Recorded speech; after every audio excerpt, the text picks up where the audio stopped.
Tonight on CTV News at 11:30.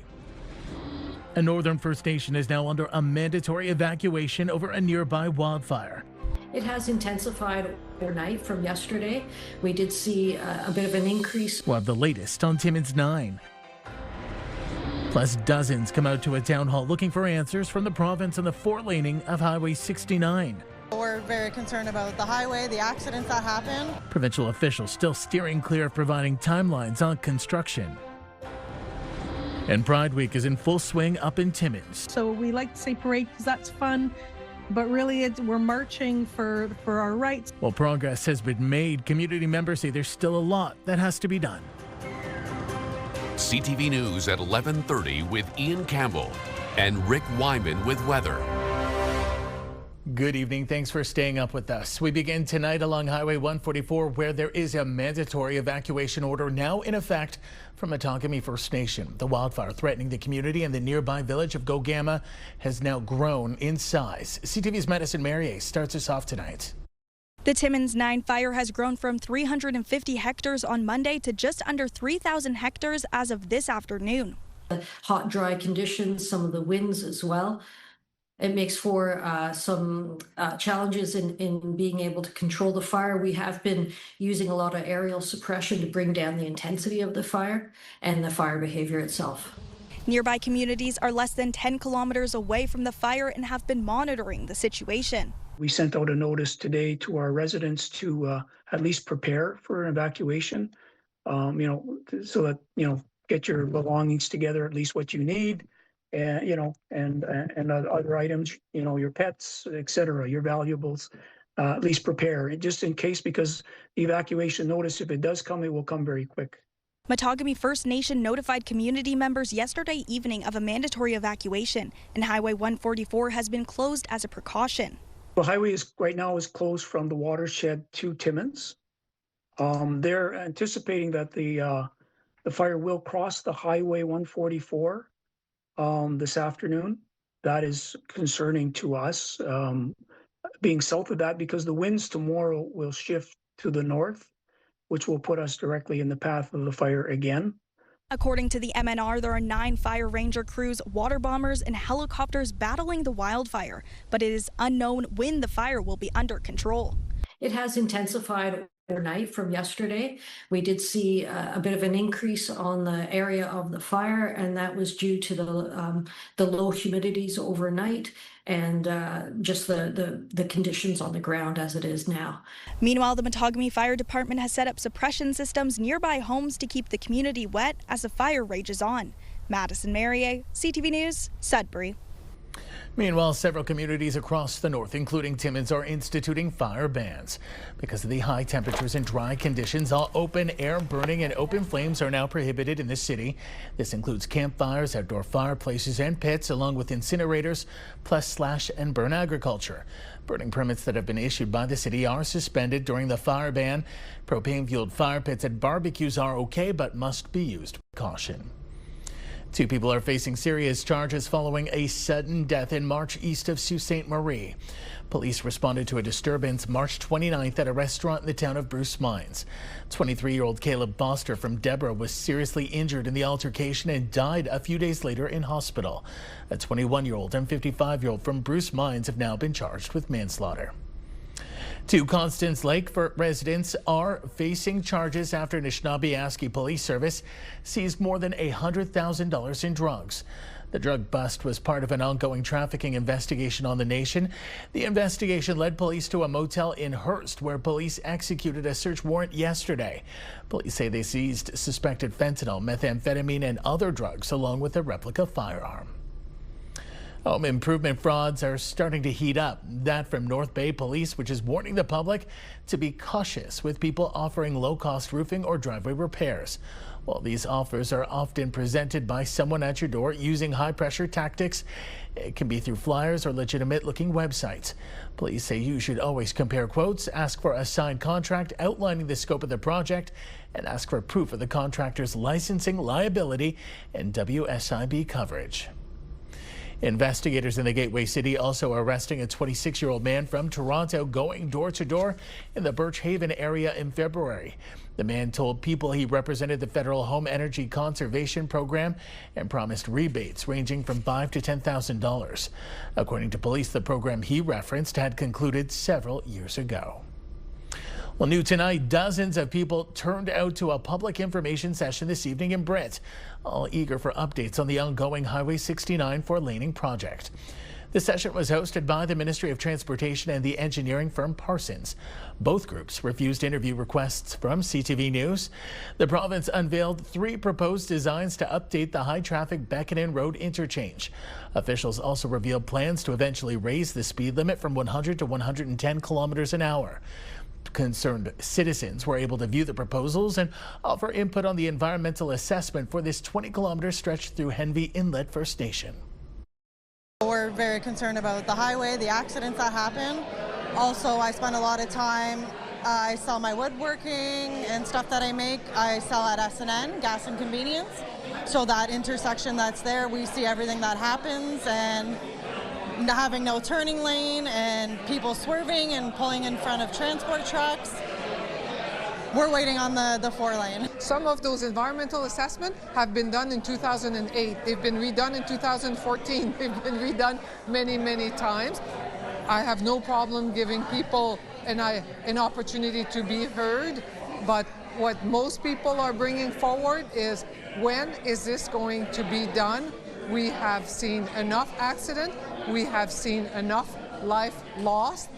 This is not safe. It needs to get done. It's not just the government controlling timeline here, because we are having conversations with multiple parties and we want to make sure there's a level of satisfaction moving forward. But certainly, again, we know the urgency and the eagerness that the public is bringing with them in this conversation.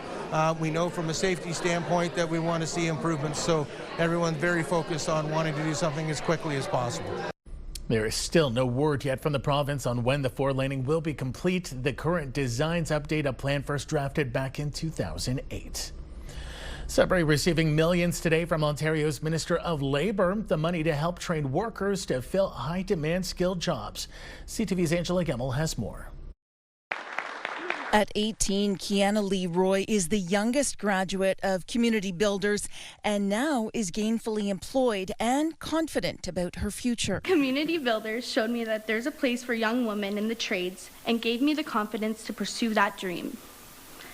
The program taught me how to safely use hand and power tools, but it also taught me so much more. Community Builders is one of 3 training projects in Northern Ontario to get a portion of $8 million in provincial funding from the Skills Development Fund.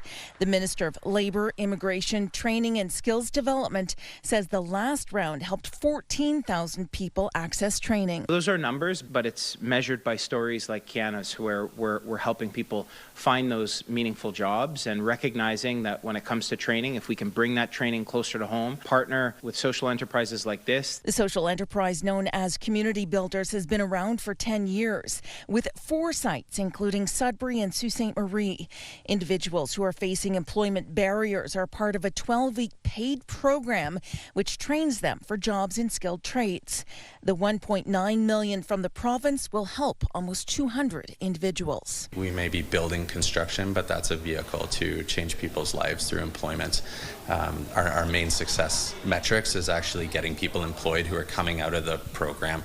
So opportunities are what we like to hand out, and we have about a 89 to 90% rate of full-time employment for those graduating out of our program. Also getting funding are an Indigenous-led partnership in Northwestern Ontario and an Indigenous-led social enterprise made up of 3 Northern First Nations. We're facing growing demand for skilled workers, particularly in industries that are essential to building our province, including, as I've mentioned, infrastructure, mining, and advanced manufacturing. The Skills Development Fund will provide $3.2 million to Science North to establish a training center at Dynamic Earth. That will train 7,000 people a year in mining, construction, and other sectors. Angela Gemmell, CTV News, Sudbury. The federal government plans to extend measures to support the domestic steel and aluminum industry struggling under U.S. tariffs. The program that pays back certain firms for Canadian tariffs on steel and aluminum from the U.S. will be extended until the end of June 2027. Steel quotas consistent with we have to land on the overall agreement. When we land on the overall agreement revisions to CUSMA, we will take stock on the steel quotas and other measures that we have taken. Steel and aluminum imports from countries except the U.S. and Mexico will continue to be hit with 50% tariffs above a certain quota for another year. Both programs were set to expire this month. Pride Week continues in Timmins, and they have a full slate of activities planned for the weekend. This year's theme is Allyship, Stand With Us, Allies in Action, which includes a training seminar tomorrow afternoon. Organizers say people will learn how to be a good ally, and if you show up with good intentions, you can't go wrong. There's also a rally being planned for Saturday between 11 and 3 at Hollinger Park ahead of this year's march. Pride is still political, so we like to say parade because that's fun. But really, we're marching for our rights and to ensure that it's not forgotten. And when people say, "Oh, why is it necessary?" Because it's still an issue. People are still, concerned about anything that's like, we're sharing the drag show, we're sharing the parade and rally, and people are still commenting negative comments. So it's important for us to still keep building that awareness and for folks to feel like they belong. Fiat Timmins Pride is volunteer run. More information about the events can be found on its Facebook page. Well, hopefully they get some good weather. Time now for a short break here on CTV News. Rick will have those answers for them, but we'll take a look at our full weather forecast. These are the current conditions as we speak. 11 degrees in Kapuskasing right now, 15 in Timmins. We're seeing a little bit of a thunderstorm make its way off the Lake Superior into Wawa-Chapleau area, 16 in Gore Bay, 16 in Parry Sound, 18 in Sudbury. We'll have details after the break. It's going to get wet, at least at 30, 40, 50% chance of shower activity, according to Environment Canada forecast radar. We've got this system moving in just in time to spoil the start of your weekend for tomorrow, like Greater Sudbury. Expect showers around midday tomorrow with increasing cloud this evening in the forecast. But again, shower activity is supposed to linger until Saturday. Then we get back to more sunny skies and warmer temperatures, as you are about to see. Sudbury Nickel Belt, chance of showers tomorrow at 30%, starting at around 11, 12 o'clock. 23, 24 Saturday, chance of showers. Sunday, Monday, sunshine 27, 28, 29 on Tuesday, sun and cloud, and the chance of showers next week. Next Wednesday, temperature going all the way up to 30. Sault Ste. Marie, Algoma. Chance of showers tomorrow, risk of a thunderstorm, chance of showers on Saturday as well. 21, 22 your highs, Sunday 25, 27 Monday. Some shower activity, cloud cover 27 Tuesday, chance of showers Wednesday at 28. Meanwhile, Timmins, Cochrane, Kapuskasing. Chance of showers tomorrow, the odd sunny break. And again, 24 your high, 22 on Saturday, 60% chance of showers. Sunday, Monday, mainly sunny, 28 and 30, 29 on Tuesday, some cloud cover, and back to the chance of showers on Wednesday at 30%, an expected high of 30. Wow, that's 8 degrees higher than your normal for this time of the year. Temiskaming Shores and Kirkland Lake. Chance of showers tomorrow, 60%. Pretty good bet there. Also the risk of a thunderstorm, 25 your high. 40% chance of showers on Saturday, 23, 27. Lots of sunshine Sunday. More of the same Monday at 29. Tuesday, some sun and cloud at 30. And the chance of showers next Wednesday, also a 30-degree day. Let's wrap up now with North Bay and West Nipissing. Chance of showers for tomorrow at 30%, 24 your high. Saturday, 40% chance of showers, 25. Sunday, Monday, loads of sunshine, 27 and 28. 29 Tuesday, sun and cloud, and Wednesday, chance of showers. Again, a 30-degree day. That day will be steaming warm or steamingly warm.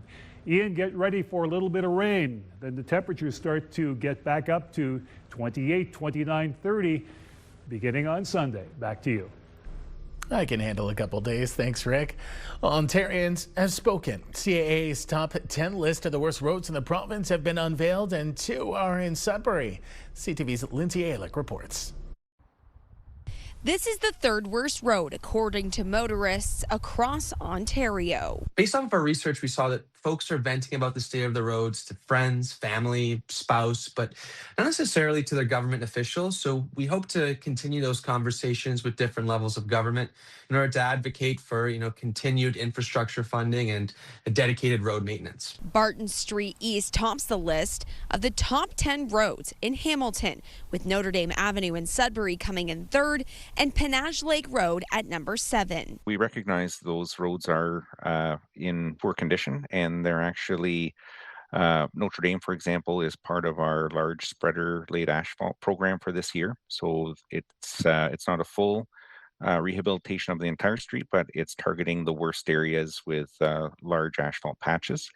And then the Panache Lake Road is targeted for next year. Purvu says the list is making a difference. County Road 49 in Prince Edward County, they got about north of $40 million to repave that road, which has been a frequent flyer on our list for a number of years. Eglinton Avenue West had the LRT project that was completed. That road ended up falling off the top 10 list this year. We've seen the city of Hamilton respond to the campaign by announcing funding towards their roads. Even the province came out with a pothole fund last fall. CAA has been doing the annual Worst Roads campaign for 23 years now. Purvu says the top concern was potholes, but that motorists also noted poor road maintenance, uneven roads, traffic congestion, and safety in terms of cyclists and pedestrians. Lindsay Alick, CTV News, Sudbury.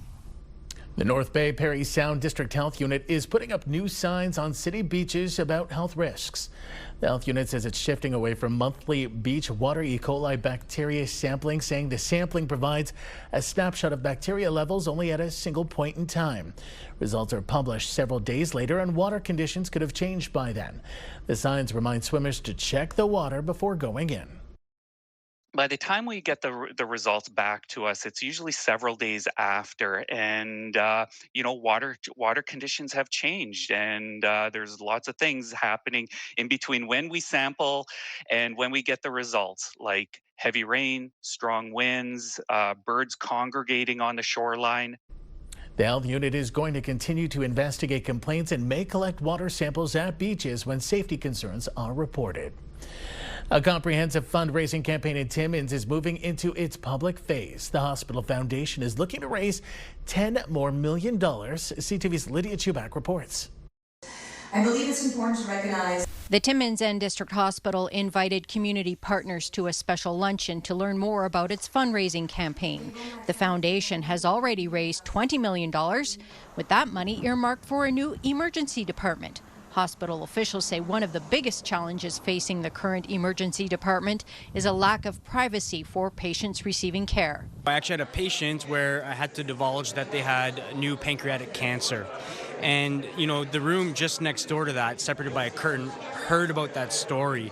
And, within minutes, texts were going around about that, being divulged. And that's just not fair for the patient at all. It's actually unacceptable. This is just one example, Harper says, why the upgrading is necessary. The standard of care now would essentially be every room is its own room. As opposed to being separated by curtains, it should be separated by cement or walls. It should have its own basic healthcare necessities in that room. There should be a door for that room. It should not just be a curtain. First day on the job, I was down in the emerge, and it's so crowded, the lack of privacy, the difficulty with infection control, all of those big issues that we really shouldn't have these days. The Timmins and District Hospital Foundation still needs to secure $10 million to reach its financial goal to purchase updated medical equipment. We've had $20 million raised. We're in year 4 of our 5-year capital campaign, so we essentially have about a year and a half to go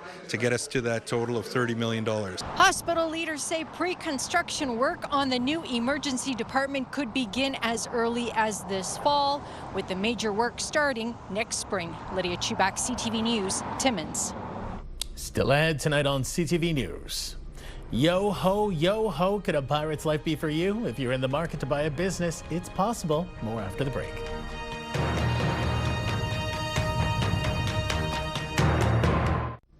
The Ontario government is increasing fines that can be handed out for people selling tickets above their original value ahead of the FIFA World Cup.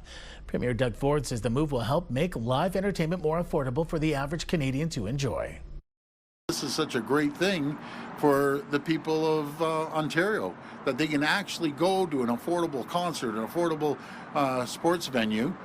This is a massive win for the people of Ontario.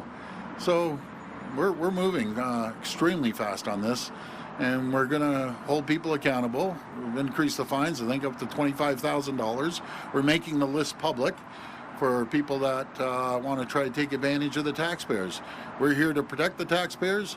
They're there to make a profit. Under the new rules, individuals and businesses who don't cap the price of resale tickets at their original face value could face fines of $25,000, up from $10,000. The new fine structure will take effect on June 10th, ahead of Canada's first match. The Ford government says it's also amending the legislation that was passed in the April budget that will allow the public to find out of, if any, ticketing businesses that have been issued fines. It was a special presentation honoring leadership and humanitarian efforts. While touring the Masonic Cancer Center at the University of Minnesota with his family, Marcus Foligno was surprised by his brother Nick with the NHL's King Clancy Trophy. The trophy is awarded to those who use their success on the ice to support others off the ice.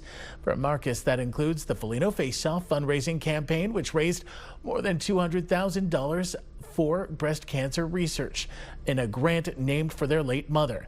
The prize also comes with a $25,000 donation from the league to support a charity of his choice.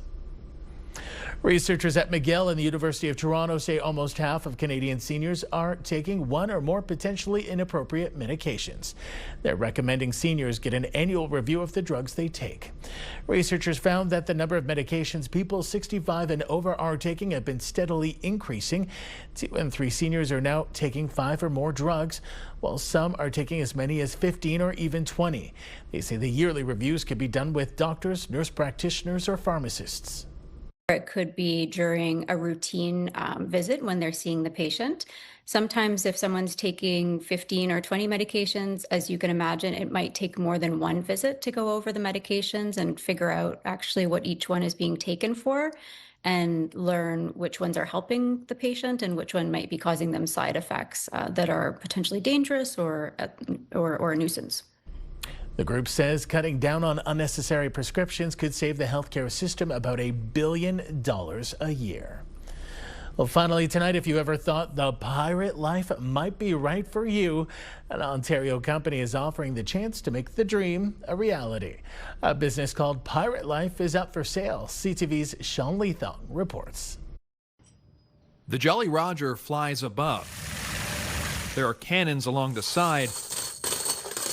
And it comes with real pirate gold. This pirate ship can all be yours for a price that is not quite clear. I can't publish that information, but it's a few gold doubloons will get you there. What's really for sale is the business called Pirate Life, offering a 1-hour experience for kids searching for treasure around the Toronto harbor during the day and an escape room in the evenings. We've got a full-time staff that manage the operations, that are here every day. There are 4 total ships located here in Toronto, Hamilton, and Ottawa, all with leases, licenses, and permits. Welcome aboard the Grey Ghost, matey. Owen McGowan is one of the actors working on the ship anchored at Mooney's Bay in Ottawa. It's adventure. It's truly, in its purest form, just fun. It's the smiles of the kids. You stand on board and you look at them and you go, "Aye, matey, I'm a real pirate," and they believe you. And when you open that treasure chest at the end and there's a gold coin on the inside, their eyes are as wide as they can be with joy. The 24 cannons along the side are working, giving kids a chance to protect their treasure. We have a villain character who is in a small boat and circles the ship trying to steal our treasure. And no one likes it when someone's trying to steal your treasure. Owner Matt Slayman worked to build these ships custom, starting in Toronto in 2014. They've been in Ottawa for almost 20 years. He says the turnkey operation is perfect for someone looking to own a business. This is the way to get unchained from your day job. Imagine being out here underneath the sunshine from May to October, running your own company, captaining your own ship, as it were. So if you have some of these lying around, this might be your sign that a pirate life is for you. Sean Leathong, CTV News. If you do buy it, I think one of those has to come up north. That is a given. That takes us to the end of our newscast this Thursday night. For the latest news anytime, remember you can head to our website, ctvnewsnorthernontario.ca. You can also download our CTV News app. Thanks for watching. Good night.